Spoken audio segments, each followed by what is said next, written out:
Okay, in terms of awareness, we have the Judgment card, Major Arcana. We have the Eight of Wands. So with Judgment, you see the people rising from the coffins. They're listening to the angel blow the horn.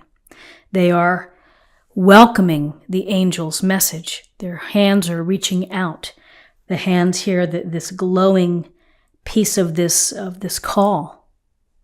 And it's often that we, at any time in our life, that something strikes us and something gets into our head and we feel it and it's visceral. And so it's this sense maybe of questioning where we are, of evaluating our life to this point and thinking, am I fulfilling what I had hoped to fulfill? Am I becoming the person that I want to be? Am I living the life that I had hoped that I'd live? And, sometimes when you see these people, this is like, you might have felt like you're in the dark. You've been in the dark for a long time, or your life, maybe there's a part of you that feels that it's dead. And you need this epiphany. You need this call to wake up. So often we would say a rebirth, a chance to restructure, to transform, to cleanse oneself, to let go and to forgive what came before, in order to allow yourself the freedom to move forward and to become, the higher self or the higher you. It's judgment. It's the evaluation of life. And it's never too late to do that. It's never too late to take the time to think about where you are. You're never too old to have those moments. It's spiritually, you're evaluating yourself and you're thinking about your life. There's no harm in that. So here's this idea of rebirth, of possibilities, of maybe starting fresh. And you get that. You get to be able to start fresh. Here's the Eight of Wands. It's about news, can be an offering. It's about feeling that things are speeding up within your life. Maybe this week is a week of where you are making progress on change, on decisions that impact your future. You may have to make a quick decision. Often when we see the Eight of Wands, there's a sense of opportunities coming. Maybe you have to, get a quick response back to the person. We also want to focus on our communication this week. Just be mindful of that, of how you email or call, or to close the loose ends. Don't leave someone hanging. Get back. Eight of Wands, movement, passion projects, the tasks, the things that we want to do, the things that we want to accomplish. Sometimes we complete them and then we pick our new gig. Other times it takes a while for the project to come to a close. But it's something also to be very mindful of your passions, connecting your passions to maybe becoming your higher self, and taking steps, making the moves in that direction. And I will just say, with this week, Eight of Wands could be literal travel as well. Because I'm looking at this Six of Swords as well. So the King of Swords comes in as guidance. The King of Swords is all business. Really straightforward, serious, and holding the sword, looking straight at you. Decisions that you need to make need to be well informed. You need to know what in the world you're doing. You need to know all angles, all sides of the issue, of the decision that you're about to make. If you're problem solving, you need to be really aware.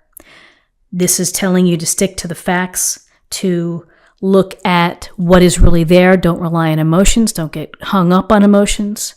Don't let emotions lead. Use your head. Use your logic. Use your reason. And then take all of that data and that information and the evidence and then make your decision.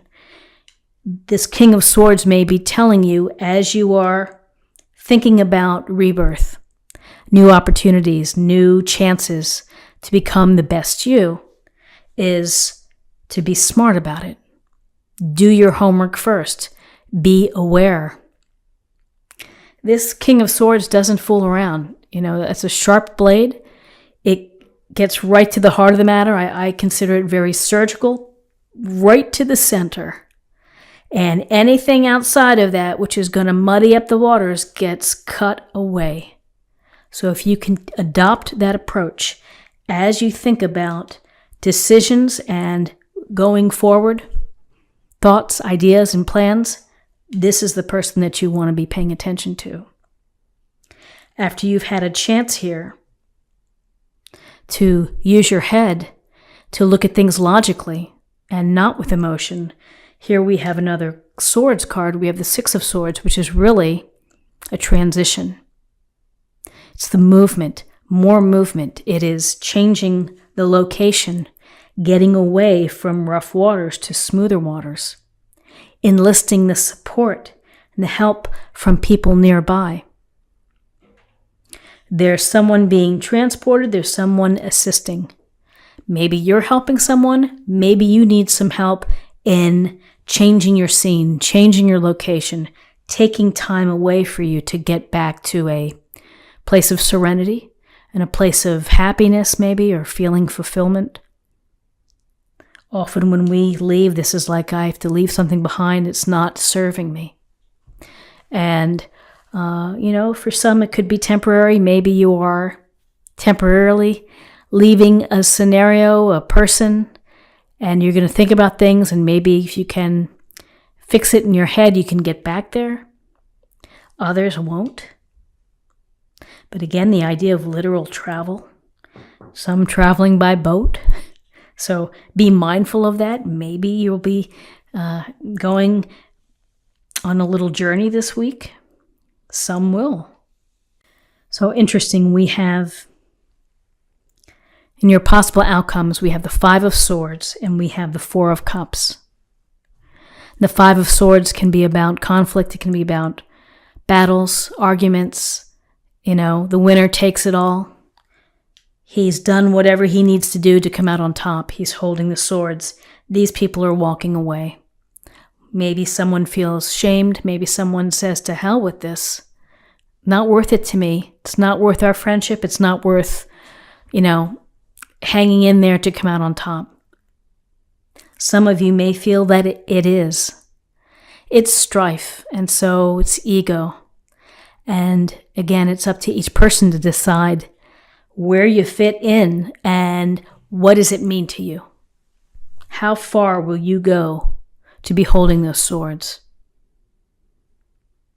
And along this line, we get this idea of, I don't know if I want to say malaise, but there's a discontent with the Four of Cups.